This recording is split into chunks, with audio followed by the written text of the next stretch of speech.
মানুষের মন বড় অদ্ভুত কৃষ্ণ। একজন মানুষ কোন পরিস্থিতিতে কি কি করতে পারে বোঝা দুষ্কর। লুক, আই আন্ডারস্ট্যান্ড, আমি মানছি এটাই কোনো তদন্তের বেসিস হতে পারে না যে একটা তিতু মানুষ এরকম দুঃসাহসী হয়ে সুইসাইড করতে পারে না। আমার সন্দেহ আছে, নানান কারণে আমার সন্দেহ হচ্ছে, আর আমি কিছুতেই মাথা থেকে ব্যাপারটা বের করতে পারছি না। সেই জন্য আমি তোমার কাছে আবার আমি আসতে বাধ্য হলাম। না সে নয় আমি বুঝলাম, কিন্তু সুদেবের বউ, ওর দাদা, তারা তো বডিটা আইডেন্টিফাই করেছে, এরপর তো আর সন্দেহের কোনো অবকাশ থাকতে পারে না। অনির্বাণ পারে, আমি ওখানে পুলিশের সঙ্গে কথা বলেছি, ওরা বডি দেখে আইডেন্টিফাই করতে পারেনি, কারণ বডি আইডেন্টিফাই করার মতন অবস্থায় ছিল না।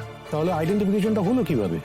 ওরা আইডেন্টিফাই করেছে শুধুমাত্র একটা গলার মাদুলি দিয়ে, সেটাও নাকি বডির পাশে ছিটকে পড়েছিল।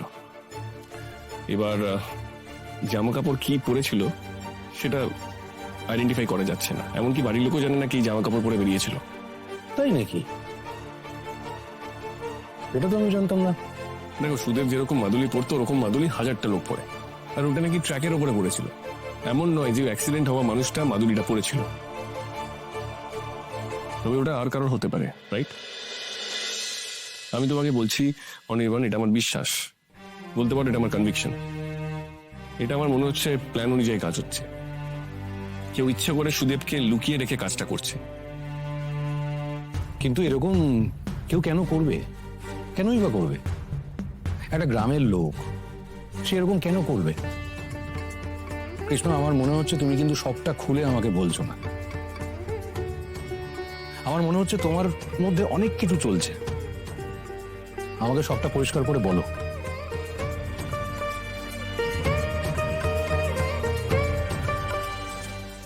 দেখো, খুলে বলার মতন যা কিছু আমি তোমাকে সবকিছু বলবো। তার আগে আমি তোমাকে দুটো নাম্বার দিচ্ছি, তুমি দুটো নাম্বার ট্র্যাক করার ব্যবস্থা করো। কাল থেকে বা তার আগের থেকে এই দুটো নাম্বারের মধ্যে কোনো কানেকশন আছে কিনা প্লিজ একটু দেখো। আমি তোমাকে নাম্বার দুটো ফরওয়ার্ড করছি।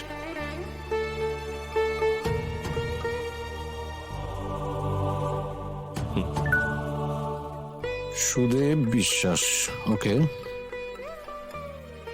বনলতা, বনলতা মানে তোমার স্ত্রী, রাইট?